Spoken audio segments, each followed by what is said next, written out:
About 100 years ago, the zombie outbreak swept the globe, slaughtering roughly 2 billion people and pushing humanity to the brink of extinction. Armies finally turned the tide, wiping out about 90% of the infected, and forced the last 10% onto a single quarantined island called Rezort. Over time, Rezort was reborn as a macabre tourist attraction. Paying guests could travel there and hunt real zombies for sport. The resort's manager, Wilton, defends the operation as a way to keep the undead contained while funding humanitarian work. The resort even bankrolls a fictional charity called Hope for You, which supposedly helps refugees. Behind the scenes, however, there's a strict hush-hush agreement with the military. If the undead ever break containment on Rezort, the army will level the island, zombies and all. Our protagonist, Mila, is still reeling from her father's death at the height of the war. Haunted by a propaganda-era video of him telling her to be strong, she's driven partly by grief and partly by a need for revenge. Mila and her boyfriend Louis decide to visit Rezort. The trip is meant to be both a thrill and a catharsis. Among the other guests are 2 teenagers, Jack and Vafa, a lone young woman named Sadie, and a veterinarian called Tash, all eager to try their hand at hunting live undead. On arrival, the guests are briefed and shown the cages where the zombies are kept. Before the hunt begins, the resort's executives stage a theatrical demonstration. One of the zombies staggers out as part of the show, while Wilton's staff hustle through the control room. Unknown to the team, an operator in the security room copies data from the system onto a flash drive and slips away. Later, the staff discover evidence of the breach and hide it from Wilton to avoid her wrath. The guides, led by Tom, explain the rules. The infection spreads by bite, not blood. Newly turned zombies are fast and dangerous, while the veterans left over from the war are slower but still lethal. And the only sure way to kill one is a headshot. Training begins, weapons are issued, and the group is escorted into the field. The hunt goes sideways. Jack and Vafa fire wildly, but miss. Louis, surprisingly composed, lands a clean shot to the skull. Mila, consumed with emotion, snatches a sniper rifle and takes down half a dozen zombies, but she hesitates when the hunt turns from sport into something closer to revenge. Tash, the vet, proves unexpectedly competent, dispatching several infected with clinical efficiency. Back at the control center, security staff report the data breach and growing system anomalies.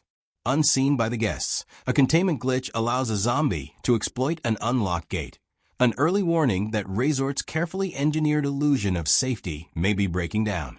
As the night falls and the hunters settle in an open-air camp, the line between entertainment and catastrophe begins to blur. Grief, vengeance, and human error collide on an island built on a dangerous promise. The Rezort asks a simple, brutal question. When you cage the worst of humanity's past and turn it into a product, how long before the past claws its way back out? Suddenly, the alarm blares. The resort's control system has been overridden and containment has failed. The cages, holding the undead, begin to unlock. As the group rushes toward their vehicle, a zombie lunges. A guard puts it down, but chaos has already spread. The outbreak explodes across the resort. Infected guests and staff are bitten and turned. In the control room, the undead overrun the operators and convert them one by one. One of the newly turned even shambles into Wilton's office.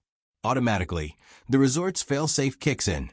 The military's protocol to obliterate the island is triggered, starting a countdown that will destroy Rezort within hours. Back with the campers, night has fallen, and the group is largely unaware of the catastrophe unfolding. A zombie approaches their camp. Sadie tries to strike it but hesitates. Her gentle heart won't let her finish it. Tash steps in and ends the threat cleanly. Tom, sensing something wrong in the system, turns on the vehicle floodlights and is stunned to see large numbers of zombies converging on them. During the panic, Vafa is attacked and bitten. The group is forced to brutally finish the creature on top of him. They fight their way clear, and at dawn Tash inventories their ammo, scant supplies. He tells them bluntly nobody is coming. The army will destroy the island in a matter of hours. Escape is their only option. Tom studies a map and finds a possible underground route to the exit.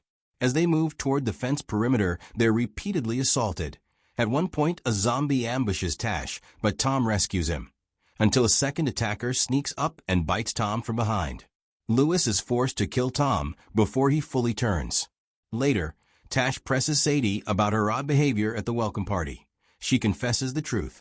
She's part of an animal rights style group that campaigns for better treatment of the island's undead and was sent to steal system data. The group betrayed her. The flash drive contained a hidden virus she didn't know about, and the virus migrated into the resort's network, collapsing security and setting the disaster in motion. Lewis lashes out, blaming Sadie for the bloodshed. The others begin to walk away, except Mila, who refuses to abandon Sadie. The reunited group presses onto the communications tower, only to be ambushed by more zombies as they enter. Sadie and Jack narrowly escape a tied-up, rage-addled undead that lunges at them, and they sprint for their lives. The movie tightens here. Betrayal, grief, and dwindling resources force the survivors into brutal decisions as the military countdown looms. The illusion of a controlled, commercial hunt collapses into raw survival, and the characters must face whether forgiveness, revenge, or solidarity will save them from the island's final, fiery fate. Sadie's luck runs out when a zombie sinks its teeth into her arm. Realizing she's done for, she tells Jack to run. She'll hold them off. She fights bravely until she's overwhelmed, buying Jack just enough time to escape. He sprints through the corridors, chased by the undead, until he reaches the rest of the group waiting at the secured gate. They slam it shut behind him. Only 1 hour remains before the military obliterates the island. The survivors continue through an underground passage, entering a tunnel with walls radiating intense heat. As they push forward, a zombie drops from above, biting Jack before Tash quickly takes it out. Now only Tash, Mila, and Lewis remain. The trio eventually stumbles upon what looks like a refugee camp, supposedly run by the same humanitarian foundation that funds a resort. But the truth hits them hard. Wilton has been luring refugees from around the world with false promises of shelter, then turning them into zombies to keep the resort stocked with targets. The hot chamber they passed through earlier wasn't just a coincidence. It's where the infected are artificially aged using heat to make them appear like old, decaying zombies. So the tourists never realize the undead they're shooting were once living refugees.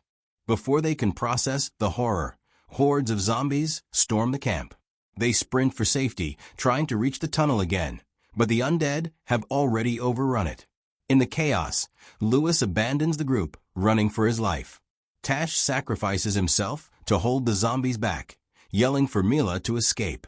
She races toward the resort compound, only to find it in ruins, corpses everywhere, and zombies wandering freely among the wreckage. Suddenly, Lewis appears. He locks the doors behind him, shamefacedly apologizing for leaving her. Mila forgives him for a moment, until she sees the bite mark on his arm.